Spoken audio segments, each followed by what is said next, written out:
because anytime we've done a search warrant, utilities has been more than happy to come over before we execute the search warrant and cut off the water so that no one can dump the dope down the sink and then it goes away. And then they've actually helped us on those search warrants dig up the pipes, and then we find all the crack smokes within the pipes. Because you can't go far without the water, right? Right, can't go far. So you don't see that method on TV. That's clever. No.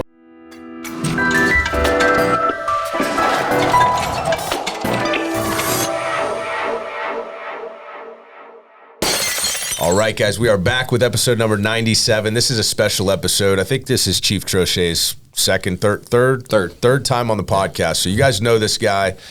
He's doing some incredible things with the Sarasota Police Department, and we wanted to talk about some of the major crime rate drop we've seen, some of the new technology. We've got a lot to unpack, but it's always good to have you on the show. Yeah, appreciate you coming by. Thanks, Felipe. All right, thanks for having me. And these are the relationships like for us that make sense, right? This is what Sarasota wants to hear about, we would assume, right? Crime rates and what the police force is doing, who's keeping us safe and all of that good stuff. And so we love to have you on. We love to talk about what you guys are doing because it's obviously making a difference, but the stats don't lie. I actually I had a meeting in my office on Monday. We say men lie, women lie. Numbers don't lie, right? So I think we should just jump right to the numbers. Numbers don't lie, but they can be manipulated. And I think in modern policing and crime stats, you see on the shows on TV, it's glamorized, but I'm sure there's a grain of truth to that in real life as well. So when we see actual real progress, it's not only something to be celebrated, it's something that we need to analyze to figure out what we did right, what we could do better, and how we can leverage the technology to keep moving in that direction. So thanks for coming on today, Chief Troche. And I appreciate y'all having me here, and I know both of you love numbers, right? And both your respective businesses, numbers don't lie. Same thing for us, just like someone who's in the market can tell as a financial planner where the numbers are going, the direction that we're going, just based on certain indicators, right? Trends, yeah. Trends and indicators. So there's certain things that we look at. Obviously, in 2023, we had a 16.2% drop in crime, which as an executive for the police department, or really any police department across the country or the sheriff's office, a 2% or a 3% drop, like I told you earlier, is amazing. Yeah. We had 16.2%. So we went before the commission and we said, look at the things that we're doing. We have a great drop in crime. So I got with my team and I said, listen, you can win the Super Bowl one time and get lucky, but let's win it 2 years in a row. Let's see what we can do. Let's continue to do the programs that we've been doing. Everybody do your job, and let's see what comes out of it. And fortunately for us, in 2024, we thought 16.2% was the largest in our history. Now in 2024, 21.8% drop in crime. Wow. The largest in history, back to back, 38% in 2 years. Which is 38% in 2 years, and that's, that's a huge number. I can't imagine what the crime rate looked like, prior to that, because I don't know where you even save in 38%. Right. Where are you making up this 38%? But you mentioned that in 2024, you talked about let's do the same things we've been doing that have obviously worked and benefited us. What are some of those same things? What are some of the wins that we've seen to drive that crime rate down? So it's important, right? If you're going to be a part of community and you are going to enforce the laws in the community, you have to ingratiate yourself with the community. And people know BS when they hear it. And it's kind of like Ric Flair. If you're going to talk the talk, you better walk the walk, right? Woo! And I'm a big believer in that, right? So in our toughest communities, inconsistency has been the consistent thing in these communities. The police have come in and done things as far as projects, and then we don't come back for 6 months, a year, 2 years, 5 years until it's sexy. Until it's a big problem again. Right, until it's a big problem. So what we've done is we've taken this right from the start with an Explore program. So we have gone out there and we are training kids 16 and up in various high schools that come to our department, and we train them about being a police officer, how to do a traffic stop, how to make an encounter on the street, how to process a crime scene, and then we give them uniforms look very similar to us, right? Because if you're gonna look good, you're gonna feel good. If you're gonna feel good, you're gonna do good. Right? Yeah, I believe in that. These kids, they take pride in that. And then because we have some great donors in our community, some great philanthropists, people like Ken Feld or Deb Kabanoff, we received a van for them and we wrapped it really cool so they could be proud of that because now they go to competitions. Is that the van that has kind of like the bright fluorescent colors on it mixed with like the Yeah, it's not painted like a normal police van right there. Yeah, that's I've cool. seen it It's got the tropical vibe. So the idea is to make it pop. The idea is to make people drawn to it and ask questions about it. You got to send us that picture, by the way, so we can pop it up on the screen for the viewers. We'll send you that picture. And then the next thing we said was, again, what can we do within the community? So I was having a cup of coffee on my lanai one day, and I'm like, what can we do better with remote control cars? What can we do better to get these kids into science and technology? And I read an article about a lieutenant at the Chicago Police Department that was doing exactly what I was thinking about as I'm on my lanai. So I did some research, literally, today's day and age, 3 minutes, I had his cell phone number. In two more minutes, I'm talking to him on the phone, and we're having an in-depth conversation. No kidding. And he's telling me about his program, and I'm asking him, are you getting the support from the higher-ups, or are you getting the assets that you need? These kids walk to the districts in Chicago. There's 18, and the officers will drive them to this one location so that they could partake in this program. And he saw some great benefits from it. So I'm like, well, we're going to do this because we have an in. We have Ken Feld here of Monster Jams.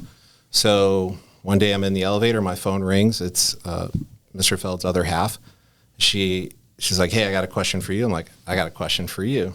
So I pitched this idea to her. You ever hear, elevator pitch? Mm-hmm. It was literally an elevator pitch, right? And she loved the idea. And then the next thing we know that we have these $1,000 remote control cars that are replicas of the monster trucks, right? Then we purchased another 20 of smaller versions of the remote control cars. We had a facility, Robert L. Taylor. We had the kids a summer camp. We took 20 of those kids, paired them up with our community relations officers, let them paint the remote control cars, taught them about science, technology, engineering, arts, and math, partnered with the University of South Florida, and every day they learned about inertia. They learned about torque. And then they raced these cars, and at the end of the week, they had a big race-off. And Monster Trucks brought their monster truck out there. They brought everything you can imagine so that these kids felt super special. And then the bonus was that the kids didn't know, but these remote control cars that they've been working on, they're theirs. No kidding. And they're not cheap. So yeah, but that's really special because it doesn't. And none of it has to do with crime. Nothing necessarily. Right? So far, right? Yeah. But that does amazing. It does a couple things because, for people who don't know, Kenneth Feld is the only technical billionaire who lives in this metropolitan area full time. And he owns Feld Entertainment, which is the Monster Jam, Disney on Ice, and a bunch of other things, right? So it's cool because that's something they can feel proud about. Absolutely. And have pride in their community because they can see somebody like him at that level giving back and caring about, their day-to-day. Yeah, right? You give me goosebumps when you say that because the driver that they brought, he was a remote control driver as a young kid who transitioned into Mr. Feld's world and is African American. Mm-hmm. Wow. So he brought his whole family to that last day of that race. And, the saying we have, you got to see it to be it. These kids are seeing it, and now they want to be it. So this is a game changer for these kids. I would argue that they probably wanted to be it before they saw it. Yeah, no, 100%. As a kid, you just want to be a monster truck driver, of course. But, that's crazy that it doesn't have anything. Like, you're not even, talking about why you shouldn't commit crimes or, it's just positive reinforcement and just kind of a change in the environment, right? It's building trust in the community, right? Yeah. And they took the kids to Monster Trucks VIP style in one of those big buses, and they got the back tour. Wow. So nice. Amazing treatment on that end. And then we do barbers and badges. So a lot of places will do haircuts right before school, and we don't want to compete with that. But what we do is right after Christmas break, we have basically a mobile command center. There's a gentleman that we're partnered with that has an RV, but it's a barber shop inside. And so we just park it in a really easy location for everybody in Newtown to get to, and we just give free haircuts away all day. Because, like we said earlier, you got to look good to feel good, right, and have that pride. And again, something that doesn't have to do with crime directly. Right. But it's working. And then one that's not on my PowerPoint here is Urban's Edge. So I ran into Urban Meyer. I think some people know who that is. University of Florida national champion, I believe, twice. Boo. And then Ohio State. Really once. good guy. His wife is really nice, too. Man, really good people. And we had a chit-chat. Terrible golfer. Chit-chat. Yeah, well. He's competitive. Yeah, he's very competitive. And we talked about giving back to the community, and we were both on the same page. And he had an idea that he had at University of Florida and Ohio State in which they taught the college players life beyond football because not everyone's going to make the NFL. So they learned about de-escalation, public speaking, finances, how to write a check, how to even address an envelope. I mean, that's not even taught anymore in the schools, right? I wouldn't know. How to brand yourself. I gotta Google you got to it. Google it, right? ChatGPT. They're using ChatGPT for it now, too. It works pretty good, 100%. So we went back and forth for about 4 months. We had meetings, and we developed this program called Urban's Edge. And he brought in speakers that taught the President of the United States how to public speak. He brought in a co-author of his book, financial planners. And then we brought in other people that are local in Newtown, Carlos Yancey, Keith DeBose, people that grew up here that have made something of themselves to come and speak to these kids for 2 hours a day, 5 days a week. And then after we broke bread with the kids, which for me is very important, right? Yeah. If we're going to build a relationship, what do we always say? Hey, let's go out to lunch. Hey, let's go out for dinner. Always over food. You know, some of you guys maybe out to drinks. I don't know. I don't judge. Some of you guys, huh? Yeah. How's he pointed this out of the So what we found from that program was day one, I don't think they really knew who Urban Meyer was, but the coaches did, the parents did, right? But man, did he own that room in about 10 seconds. Yeah. I mean, you could hear a pin drop. That's what he does. And then he owned it because he was there 4 of the 5 days. He owned it thereafter. He did the review every day, and he stayed. And I remember on Thursday, I was having eating with the kids, checking on them, and one of the kids put his arm around me in appreciation, and he said, "Hey, man, we appreciate this because we don't get this at home. We don't get this type of discipline at home, this type of attention at home, and we need it." Yeah. Is how he finished it. So this is a program that we're going to be doing moving forward. We're going to meet with the same group of kids every month, and then we'll start it again over the spring. And then the goal is moving forward that any kid that does all 3 years of this program from their sophomore to their senior year gets a full scholarship to college for all 4 years, not 1 year. Wow. The goal is all 4 years because too often these kids get a 1-year scholarship, but then what happens to your sophomore year, your junior, they drop out, right? Let's just do it the right way. Let's pay for that whole college up front, and let's get them to be a How professional. many kids in are something. going through that program? 18. Okay. And so likely 18 scholarships, 18 4-year scholarships. Once we get the money where it needs to be 100%. Wow. And then here's the other thing. How cool is it to have Urban Meyer talking to these kids who are for future, some of them are D1, already signed D1s. And they're able to spend some time with Urban Meyer, who can give them some insight on what it's like at the next level. I mean, there's almost like an incentive for someone that may not want to or may not feel they need to go to this thing and learn these things for 2 hours a day and is maybe not as motivated by that. But Urban Meyer's there and they love football and, you know, they show up for that and, you know, the alternate happens, right? They end up loving the program and, you know, the lessons they're learning. And that's the goal. If that what I call the hook, because we always have a hook on these things. Urban Meyer's the hook for this. Monster Truck's the hook for the STEAM program, right? There's always got to be a hook. And if that's a hook that works for that person, great. You know, that's great for us. You know, like you said, you know, some of these young people coming up might be too young to remember Urban Meyer, but maybe someone in their family does, and they're saying, you better get your butt over to that program and listen to what he has to say. 100%. Yeah. The dads, the moms, the parents, the coaches, they all feel that way. And you can see when Urban walks in, I mean, they're like giggly over him walking in the door. Bet. I mean, it's incredible to see. I mean, he's a big deal. One of the greatest college coaches in history, for sure. Top 3, top 5 greatest college coaches in the history of college Just football. right under Bobby Bowden, right? Right, just You got right that under in, Bobby you got Bowden. E-Dub likes that one. So we're talking a lot about Newtown, and we've talked about Newtown before on this podcast. I mean, you're focusing a lot of efforts there on the kind of early prevention kind of stuff.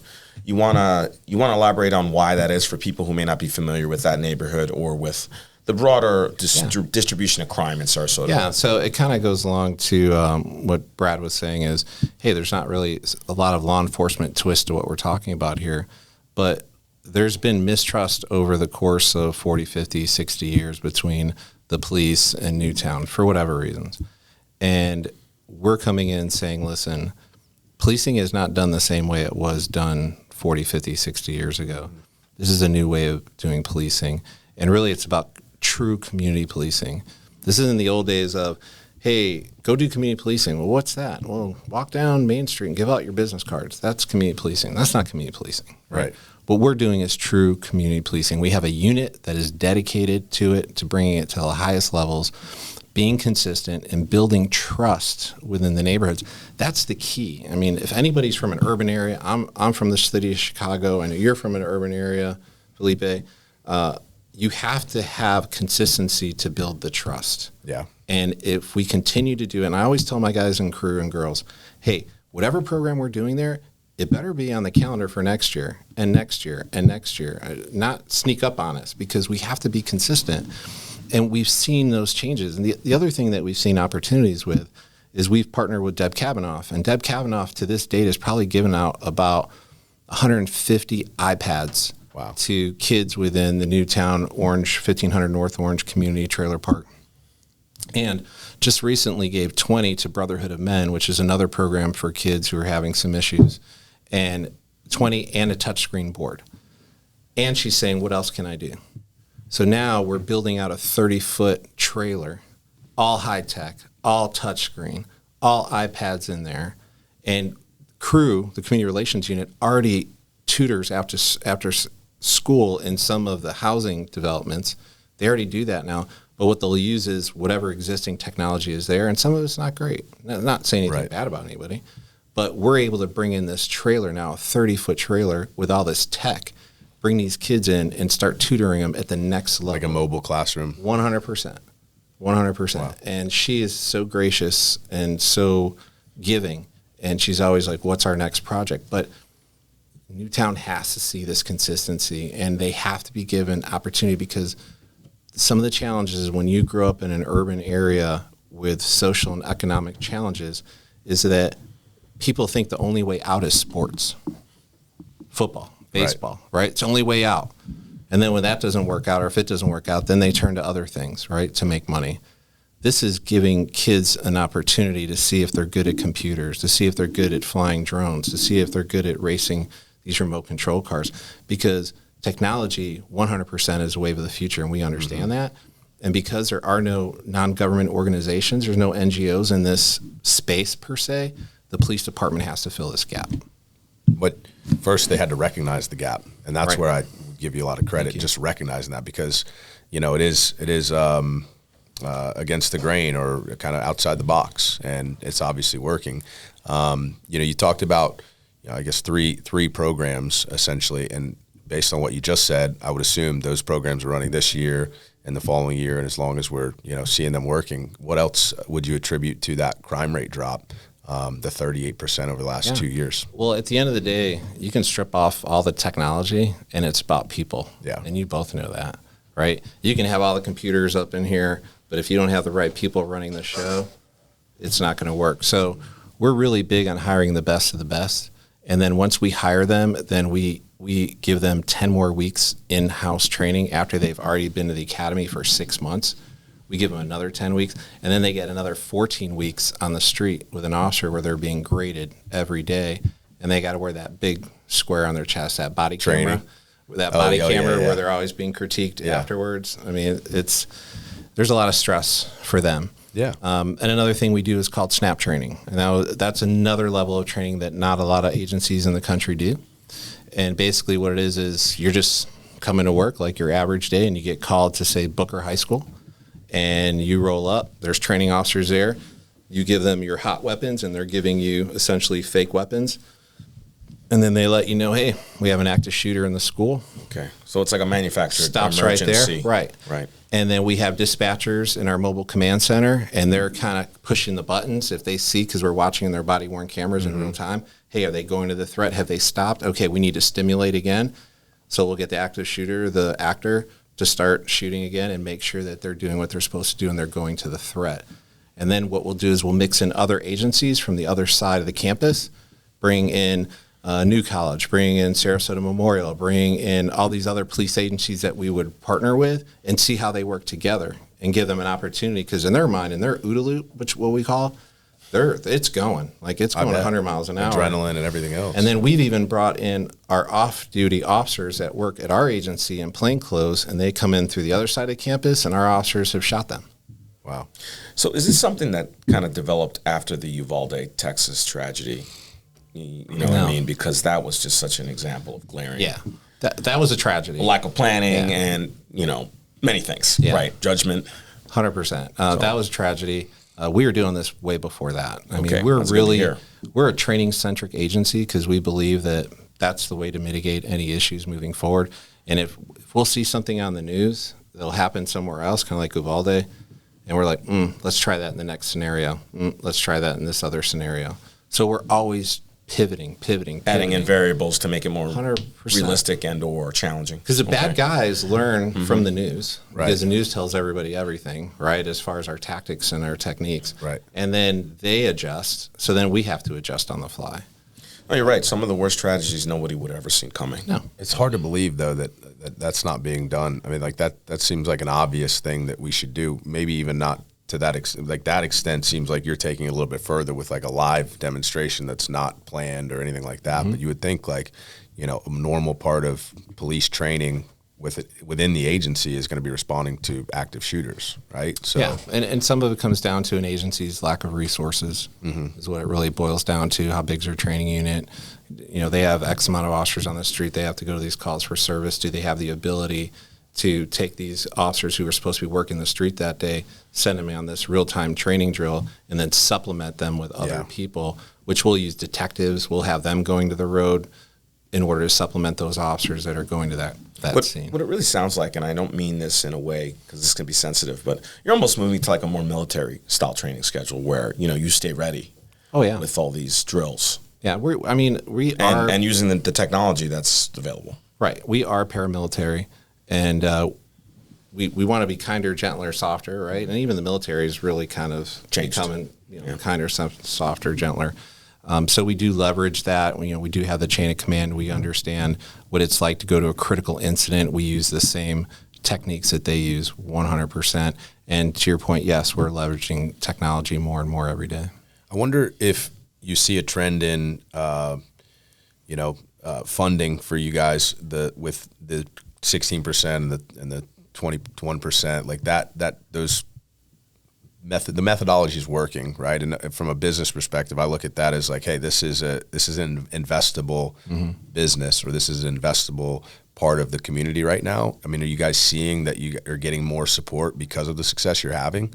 Seems like it would go hand in hand. Yeah, I think we get support from the commission, and what we try to do is we try to use our monies, whatever we get in funding, and we try to make it multi-purpose. For example, we were part of the opioid lawsuit that recently, a few years ago, came to an end, and now we receive money from Walmart or different stores that were involved in that, and now we use that money either for opioid prevention or you can use it for opioid treatment. Well, I'm not a jail, so I have to do prevention. Right. So now we've taken those and we've created these trucks, and I think you've probably seen them throughout the city, where there are these high-lifted trucks with also neon colors. Yeah, these neon colors that says out. opioid prevention on it. All those officers have been sent to opioid prevention school, and those are the officers that are also going to the schools teaching kids not to do drugs and whatnot, right? But we purposely raised those trucks another 4 inches because we use those as high-water rescue vehicles during hurricanes. So multi-purpose. Multi-purpose. So I've really got to stretch that dollar, right? I don't have the ability to say, okay, I'm going to get all these high water rescue vehicles at $100,000 to $250,000 a clip. I've got to become inventive as far as how I use the money. Yeah, well, those things stand out too, so it's great, like advertisement for the Sarasota Police as well. There's more coming. And it's funny because we talk about the larger budget of the city of Sarasota, and you guys are a big chunk of that budget, but you're also probably an even bigger chunk of the benefit to living in the city of Sarasota, that we get this responsive, professional, obviously now proven effective policing, right? That we're not getting if we lived out, way in the county or somewhere like that, just where it's a different landscape with different problems. No, 100%. I'll also say, too, that we work so good with our partners within the city, because anytime we've done a search warrant, Utilities has been more than happy to come over before we execute the search warrant and cut off the water so that no one can dump the dope down the sink and then it goes away. And then they've actually helped us on those search warrants dig up the pipes, and then we find all the crack. Holy smokes! Within the pipes. Because you can't go far without the water running. Right, can't go far. So you don't see that method on TV. That's clever. No, I mean, we have such an awesome partnership. We've partnered with our Public Works because we also know that where there's dark areas within the city, that's where crime is. I mean, it's kind of 101, right? So we've partnered with them. We've gone throughout the city. Hey, this is a dark area. They need more lighting. They need more lighting. And they've worked with us by putting that lighting up. So it is definitely a partnership within the city. But yes, to your point, your overall point, without law and order, there is no economy, right? There is no Main Street. There is no safety at the beaches. I mean, you have to feel safe when you come into a community. And that's the goal, and that's what we want to make sure that happens, that people know that they can live, work, and play in the city of Sarasota safely. Otherwise, we have a Chicago or an LA Correct. or, one of those places would be scary to live sometimes. Very scary. I'm curious, though. We have this unprecedented, I think fair to say, drop in crime in the city in the last 2 years. How does that compare to other similarly sized and communities with a similar makeup to ours? I'm just curious because in my business, oftentimes we want to separate the movement of the individual position versus which way the tide's moving. Yeah. Right. So any impressions on that? Yeah, that is so hard to judge because I feel like we're comparing apples to oranges, right? Like we could talk about some other similar cities, but they also have different things going on in their community. Yeah. There's different history in their community. There's different challenges in the community. There's different commissions within their community, right? We're fortunate. We have the 5 commissioners, and they're so supportive of the Sarasota Police Department. I can't say anything but how supportive they are. And that makes my job easier as I move forward. And I feel that they trust me and they trust the vision, right? Because this is a 5-year, a 10-year, a 15-year plan as we move forward. And they're all on board with it. So it's just different, I think, within every community. Yeah, it's a good political way to answer that. So thank you. If we don't know, we don't know, right? Take it a step further. It's not an easy thing to do. Take it a step further. What's the highest crime rate drop we've seen in Sarasota as far as the city of Sarasota historically before these last 2 years? I think you were in the 13s, 10%, 13%. Wow. And those were one-offs. And those were good years. That, they were celebrating those years. But imagine every time, let's say it goes down 13%. Now that's our base. That's our zero. Yeah. Now you start again. It doesn't go. Yeah. So you're like, oh, is it going to go down again? So it's not just starting over back up here. So to have that 16.2% drop, and you're like, okay, people are like, hey, if it stays level, flat, that's good. In our language, they're happy we because maintained it's still it down. But then it went down another 21.8%. That's a huge drop in our crime. Sometimes we lose things when we talk about percentages because they sound so theoretical, right? So I like to break it down in real numbers too. So I wanted to get to that for sure. You want to go ahead? just in general, first of all, what makes up the definition of crime? Mm-hmm. Okay, I'm assuming it's just non-traffic violation type stuff. Right. And then what are some of those specific numbers with, I guess you would call them like capital crimes, like murder, grand theft, those types of larger scale crimes? So when we talk about crime, we talk about what we call Part 1 crimes, right?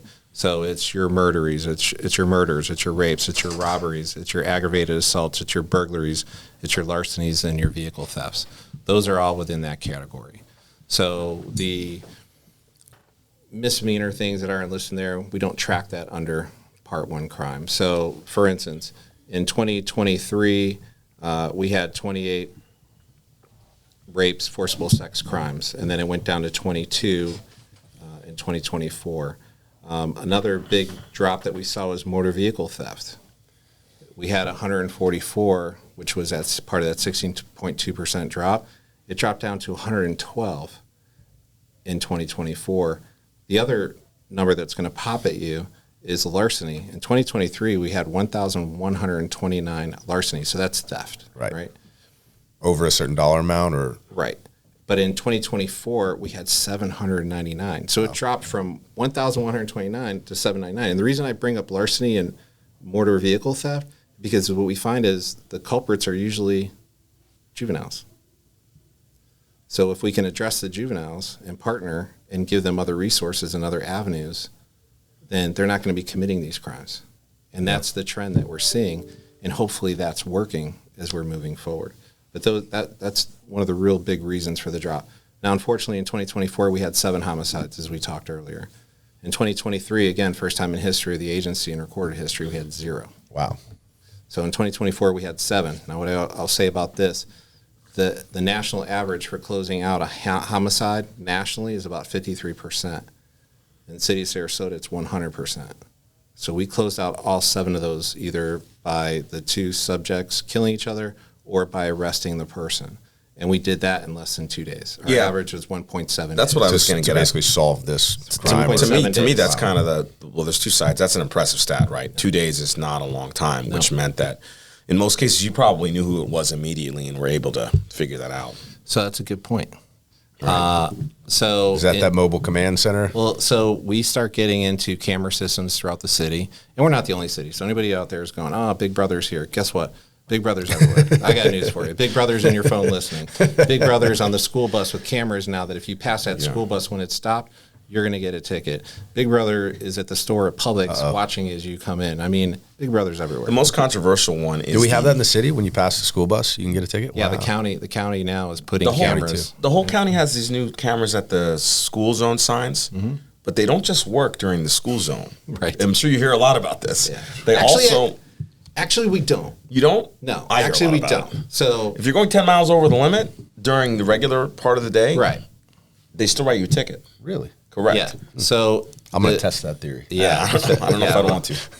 So the premise is that before school starts and that flashing light is on, there are still programs in the morning at those schools. There are kids going to school during that time. So that first hour, that camera does turn on, but it is enforcing the regular speed limit, but it gives you 10 over. So it gives you a grace window. Gives you a little grace, right? Yeah. You're still speeding. Yeah. So you will get I've a always citation. heard that 9 and like as long as you're going 9 over, there's like not a risk. No, that's not proven. Of course it's not. That's not proven. In Georgia, they give you 5 miles of grace. Man, Georgia. I'm surprised they give you 5. Mile 6, you're toast. Yeah, I'm surprised they give you 5 in Georgia. They're tough. But then during school, during the flashing light, obviously it's on, and it's enforced on via our speed cameras. And then I believe it's an hour after school. It's enforced for another hour, the regular speed limit, and throughout the day. Once it turns off, it's one that's hard to it's one that's hard to argue against that. Like the school zone, 15 miles an hour. I mean, I get angry. Kids. I get angry when I'm getting past and I'm going 15, and I'm like, dude, like my tires are big. I think I'm really going 17. You're got to be going 21. It drives me nuts because it's not a big deal. You're not slowing down for very long. So I'm for those. I'm against the red light cameras though. Those can go away. Those ones can go. We have those in the city, right? Oh, I know. Yeah. I know. Yeah. And I work in the city. So but this is just the beginning. I get mail from the city every so often. Overseas, I mean, these are kind of just the law of the land. I mean, they have been for a long time. Yeah, they have been for a long time, and it's great because you don't need an officer sitting somewhere, not working the street or working an event or doing some community policing. Right. Instead, you have that camera there, and it's like, all right, guys, just don't speed. It's really a force multiplier for our traffic unit, really, at the end of the day, because now we're able to take the data and we're like, wow, there's a problem here, And these are $100 citations that don't give you points on your license. So there are some teeth, but not some deep teeth. Mm-hmm. But you put an officer there, and you're getting 3 or 4 points on your license for speeding. That's some deep teeth. So now we can look at that data and say, hey, the traffic unit needs to go here. Okay, the traffic unit needs to go over here. And then when we've seen a huge drop. I mean, I come up 41, everyone's driving like Miss Daisy before that yellow light comes flashing on. It's awesome. That south side area, yeah. Mm-hmm. It's awesome. So now we can take those traffic officers and we can put them in the neighborhoods, right? Because there are a lot of people that complain about cars going excessive speed in the neighborhood. So that really is like another 10 or 15 traffic officers for me. Right. And so that really, at the end of the day, helps the community. And if you don't want a ticket, then don't speed. Yeah, it's a good point. You nailed it with that one. I think that's the number one proven fact way to not get a speeding ticket. For me, it's also with all this urban planning and new urbanism and stuff, traffic calming and narrowing streets and putting in tables and putting in, raised crosswalks. Yeah. That's becoming super popular in cities all over. It is. Right. And I don't like speed bumps, so I would much rather slow down than have to deal with all that. Right. Yeah. If you have a nice car, you definitely don't want a speed bump. But just generally, it's just a drag. It is. Before we got talking about traffic tickets, which are not a part of the crime rate, we were talking about how you solved like we hit a trigger. Yeah, we could talk about. I mean, the comment section gets lit up when we talk traffic citations and stuff, but the 1.7 day average and as far as the closing out that case, and we briefly touched on the mobile command center. You want to talk a little bit about the analysts and what's going on behind the scenes there? Yeah, 100%. So as we were talking about, we have cameras throughout the city, and we're starting to leverage those. So we see the trend that was occurring out west, and these agencies that were building real-time information centers or real-time operation centers are synonymous, and we call ours The Rock. So The Rock, like Rock. Dwayne Johnson? That's right, and it's got a picture of him with the eyebrow. Does it have a kitchen? I mean, can you cook in Yeah, it? do you smell?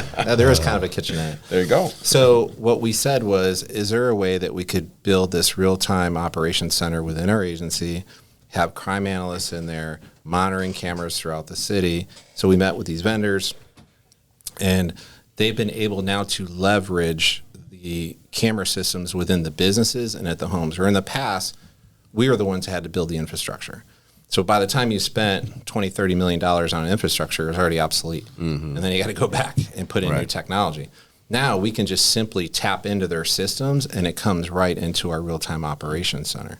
So we are finding amazing success with that, either through our flock cameras that we use, and the other thing that's really interesting is we can tap into other agencies' flock cameras. So, for instance, we had a subject, a murder that occurred off of like 24th Street, and we were able to immediately track the bad guy, put his tag into the system, and then we were able to see him driving throughout the state of Florida till ultimately he stopped in Miami. And then we were able to call our partners in Miami, and they were waiting there with a SWAT team when he came out. And so he was arrested in less than 15, 16 hours. And you watched them the entire We way. could track them. You know, we did the same thing where we've had one homicide this year, and we did the same thing with the homicide this year. We were able to put that tag information into the system, and then we started picking up that bad guy throughout the state. And then once it got to Louisiana, those agencies were waiting for him, and they took him in custody for us. So I read about that one. Yeah. And I wondered how you guys did it, but that makes Yeah. perfect sense. I mean, you know, people should listen to this. I mean, you're not going to get away with anything anymore. No. Everything's on camera. You're not. Just think in theory. Like you let's say you have a bank robbery, right? And the person leaves the bank, and let's say they run into the 7-Eleven. Well, as soon as that call for service comes out, the operating system that they use, the analyst, tells them what cameras they should start clicking based on the time lapse and how long it takes a person on foot to run. Okay? So they're already doing that analysis. Or in a vehicle if they drove away. Right, but if we have information that they're on foot, then the system knows it, and so they start calculating, hey, they probably builds like went here, and builds a perimeter net. essentially. Yeah, a net, a geofence. Right. And then they can start tapping on all those businesses that are partners with us. And now we're like, yep, he's in aisle 4 next to the Doritos Holy at smokes. 7-Eleven. We'll be waiting for you. How do you get the businesses to partner with you? I would assume that's not a tough sell, right? It's You're not the a ones tough in charge sell. of keeping them safe. But how does that discussion go on? And what are the are there like waivers? I was assuming they didn't even have to. There's an agreement that Okay. they sign. It's a memorandum of understanding, a contract essentially. And they want it because if it keeps their employees safe too, right? You have that 911 hang up that everybody gets, or that false alarm because Jimmy hit his knee on the table all the time, and everyone's so nonchalant about it sometimes because it happens so often. Well, now we can just hit the camera, we can see that Jimmy's okay, or no, Jimmy is in trouble, and we need to start sending units. So, and then we can see when that bad guy runs out of there in the car, and now we're hitting all our cameras throughout the city, and we're following that vehicle as it goes through the city. And then we don't have to have these high-speed chases, right? It reduces that because now we can have Air 1 up, and then we can follow the car accordingly based on the camera hits, and then once it stops, then we just move in. And they're not driving like a maniac because they Right. don't even We're know not that you're forcing that following. anymore. Yeah. Right. So we don't chase in Sarasota, do we? We do chase. We do chase. We just He try told to us. do He it told us smarter. that on Oh, that's the right, he did. first Yeah. ever episode. I think Yeah. we That talked was a about long a time car ago. chase. Yeah. We still do chase. Okay. But our approach is not with a sledgehammer. Our approach is with a laser. And I think that's very important because the last thing I ever want to do is go to someone's family and tell them that your family just is involved in a T-bone accident when we were chasing a car. And what is it over usually? You know, Yeah. anything that can be replaceable, 100%. So that's what we're trying to do. We're trying to be smarter in how we do business. All right. So we talked about the crime rate and the statistics, and I've got to ask because the city of Sarasota is just a part of our community, right? And we've got the county. Do you know anything about, and I wouldn't expect you to, so this is kind of a bonus question, but, you know, if our crime rate, let's say, has dropped 38% in the city of Sarasota over the last 2 years, is the county on a similar trend, or are people committing these crimes in the county and not the city? Yeah, I don't know. Again, this is kind of the apples and oranges. I haven't tracked their numbers. Wouldn't expect you to, but again, that's kind of a more suburban type area, more rural type area. We're so concentrated, as you know, on the census says we have 58,000 people. But really during our main business hours and throughout the dinner hour, I will say we have 120,000 people in our city. I was going to say like 250,000 or something. I'll go with that too. You know, I like half a million. I like that. Keep raising it. That's a good question, though, because, you know, I worked in a lot of cities, and in the cities I've worked in, oftentimes demographics shift, right? And you get urban areas that just get so bad that people start moving out into the county. And sadly, sometimes they bring their issues with them there, and those neighborhoods then change. And then you get, so some yuppies moved into this urban part, but now everybody who was displaced from there is now in the county, wreaking havoc. So I'm talking about Baltimore mostly. But I just don't know if you know. I mean, I don't commit enough crimes, I guess, to know if the county has, you know, Overwatch with cameras or mobile command center or any of these things. So, but if I was a criminal and I was a smart criminal that didn't want to get caught, I would, and I knew that the city of Sarasota had a lot of technology and we're really on top of it. Like 38%, we should commit our crimes maybe over in the county or in Bradenton. Right. You know, maybe that's a little bit of what's going on. Not to take any credit away. I would be curious if you know, we're seeing a similar trend in the county or it's the same, but I guess that's a different conversation for a different day. Yeah, I knew. And the other thing I want to talk about too, if we have a minute, is drone first responders. That's a game changer as we move forward. So that's probably a 3-year project, 2-year project. I wish it was a 1-day project and we would have it done. But out of the real-time operations center, when a call for service comes out, a drone will go to that call for service. Now, let's say it's a noise complaint. That drone will come down, make contact with the homeowner, say, hey, and talk right through the drone. Hey, is that noise issue still going on? Is that barking dog still going on? Because officers are sent to these things, right? Why not send a drone out there to be more efficient? And no, we're good to go. Okay, have a great night. You know, live, work, and play in Sarasota. Now, and that thing if goes if somebody brought out their 12 gauge and shot that drone, would it be assault on a Leo, or would it be? Well, if it's a hologram drone. Because I'm thinking, you know, I'm having a party, and then this drone comes and says, hey, you guys, you got a noise complaint, and I'm like, get out of here, dude. It'll be that's more of a county type approach. 12 gauge. But that drone will also go to calls for services Overwatch. Yeah. So when you have that hot call come in, the drone will go to that call. It goes based on the latitude and longitude of the body-worn camera. It already knows it. It flies autonomously. So it's an officer safety thing as well. 100%. It flies autonomously to that area. Once it's in that area, then our pilots take over. They can bring down the drone. They can start helping the officers look for the subject. The drones have FLIR on them, which is that heat sensitive, where we can see if people are hiding under trees or under, you know, metal or whatever. And then instead of having the officers approach the bad guy, once we have the bad guy, then we can take the drone and send the drone in and try to talk the person out via the drone. And we see a lot of success with that. So this is already being used on the ground here. This has already been used in agencies, especially out west. Chula Vista was one of the first agencies to do it. There are some agencies here in Florida that are doing it. We are fairly close to an airport, so we have to have some FAA signatures on this thing in order to do it. Because right now we can do it with line of sight, where the officer can see the drone, control the drone.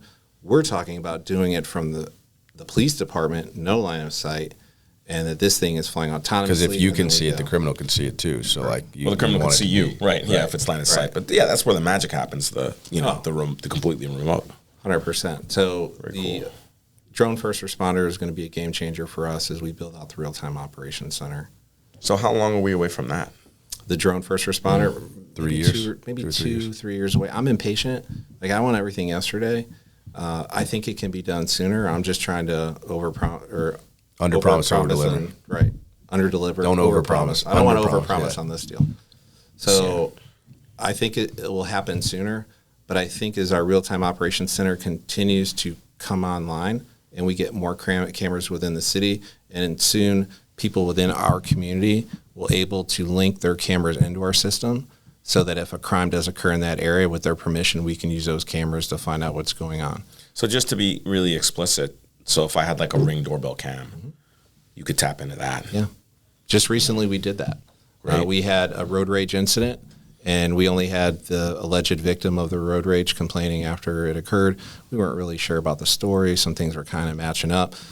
We linked into resident's Ring camera, and sure enough, it had the other vehicle chasing, and you could hear the second vehicle shooting at the vehicle. Wow. So we were able to take that information, that basic information of that vehicle. We really didn't have a tag yet, and we were able to input it into our system. And then we were able to geofence the area and say, hey, what vehicles match this description in this geofence within this time? We had the tag within 5 minutes. We were at the person's door, and we got a full confession. Holy smokes. Game changer. And that is that camera that you would have tapped into is somebody that had already signed a memorandum of understanding, or we had reached out. You do at it that like point, detectives weren't going door to door, but we were able to link into their system through our system. So you did that one after the fact, but the holy grail of the system is having it in Real real time. time at that command center. The command center sounds almost like you took the emergency operations model and moved that into something that can be used every day. Every day. And think about this, right?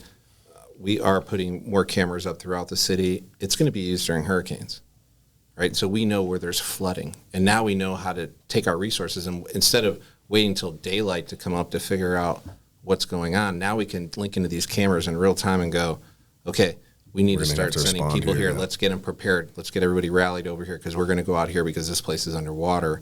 Some people listening will say, well, the power's out during a hurricane. Well, no, we're talking solar cameras too that have battery packs in them.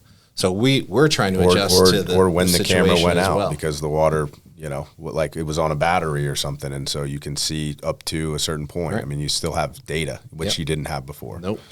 Well, to wrap things up, I mean, that's first of all, it's incredible to hear those numbers are astounding, obviously. And it sounds like you just have this year to kind of continue to maintain, and then next year maybe hopefully the drones come in, and that's going to help maybe drop a couple of percentage points off. But before we wrap up, I think it would be cool to know about anything that's going on with the Sarasota Police Department, whether it's events, fundraising, things like that. Do you guys have anything like that coming up in the near future, or not to put you on the spot, maybe not in your PowerPoint? Well, we had that successful that fundraiser where you introduced some of that technology. Yeah, well, we had the Sarasota Police Foundation. So if people want to be part of that, just Google Sarasota Police Foundation. You can join that. Great event at Michael's on East. Yeah. Food was great. Just good company. Good. Nice to see the people out of the uniform. Yeah. And get to know some of those folks. Yeah. No. Awesome. And then we just had National Night Out, which was the biggest event we've ever had with National Night Out. The turnout was amazing. We've never done it this time of year. The only reason we did it this time of year is because we had back-to-back hurricanes year after year when we had scheduled it. I think moving forward, we're going to do National Night Out this time. We're probably going to change the name up, but I just want to have a giant concert. What's the draw? That? Yeah, what's that? So the draw is that all the police officers are out there, our specialty units are out there, our drone units, our SWAT guys, our canines, and to bring your kids out to meet police officers. Because too often we come out to a scene after 911's been called and it's manic state, and they see us in that type of realm, right? We want them to get to know us. We then bring in our partners, vendors from the area, and they bring out free food, free swag. So kids get to eat a little bit, have some ice cream, get some toys. We'll have puppies next year for sure. We try to get them this year. Gotta have the puppies. I wanted a thing of puppies so kids could play with them. And then we bring a stage that we get through the county, and we have a DJ up there. And then this year we had a country singer as well. So I think moving forward, we're going to do more of a concert style series and just tell people to bring your lawn chairs and we'll barbecue for y'all. Very cool. Nice. So for me, this is about, we always say mission first, family always. For me, this is always exactly that. Yeah. I mean, we're about the mission, but we're about the family and about being consistent. That's very important to me as we move forward. Awesome. Well, I know we like to end it on a high note, but I kind of want to also ask you about You're going to end it on a low note? No, not a low note, but I mean, hurricane season's coming up pretty soon, and I know we've had a lot of things that you've talked about in the past that we've done. Yeah. Any thoughts on that, or things that we might see different this year? Well, I'm hoping, since we're like the eye of the storm, almost back to back to back, right? That God gives us a break this time. We need to do a better job of just mitigation, getting on the front end of it. What we saw in that first one, people just weren't prepared, right? and we need to start preparing on the front end. And the city as well. I mean, we're doing the best we can. We're in talks right now. We have been, and we've been doing debriefs throughout the year on what are the things that we need to get throughout the year to make sure that we can mitigate this really quickly. And we have been doing that. But Mother Nature, man, I mean, unpredictable. But I mean, you guys can go back to the last time we had you on after the hurricanes and see that we learned a lot for the first one, learned a little bit more, and then by the time that whatever the third, I don't even remember the order and the names now, but I remember you saying zero Debbie, fatalities, Helene, Milton, zero. You had virtually no casualties or anything like that. We worked so much better with all the partners once we kept running through those different hurricanes, and then we started leveraging. We started seeing where they had shortfalls, where we had that technology, and vice versa, and we really started partnering that much better together. So I would say, we're pretty good at what we do, and we get out there, and our people, again, we can talk about this technology all day long. This does not happen without the men and women in the Sarasota Police Department who leave their families during this hurricane. Everyone else is home. They're coming in and they're sleeping in that building. And then when the power's off and you can't call anybody, they're asked to go out there and start helping people. They don't even know the status of their own families. Yeah. So I mean, what a selfless profession, and their willingness to put people before themselves. I mean, that's where it's about. We can take all this technology away. Without the great people, we have nothing. Yeah. I wanted to be sure to bring that up because again, the value of living in the city, a lot of it is you guys. Right. So, and that's one of the big things. And we saw it in action, unfortunately, a bit too much last year. Yeah. And there's so much pride in the city and the police department. And we always say we give Publix service. Like we pride ourselves with concierge service, and we always go above and beyond for people. And that's just who we are. That's how we're wired. That's what the officers and the bosses taught us how to do this job before. And that's how we maintain it. And I hope the people of the city of Sarasota can sleep better knowing that that's the type of service that they're going to get. Love it. Well, Chief, thank you as always. Thanks, brother. Appreciate you having me on for the third time. We'll look forward to the fourth time here pretty soon as well. All right, I'll bring some Sarasota County stats next time. There you go. Yeah, bring puppies. Yeah, puppies.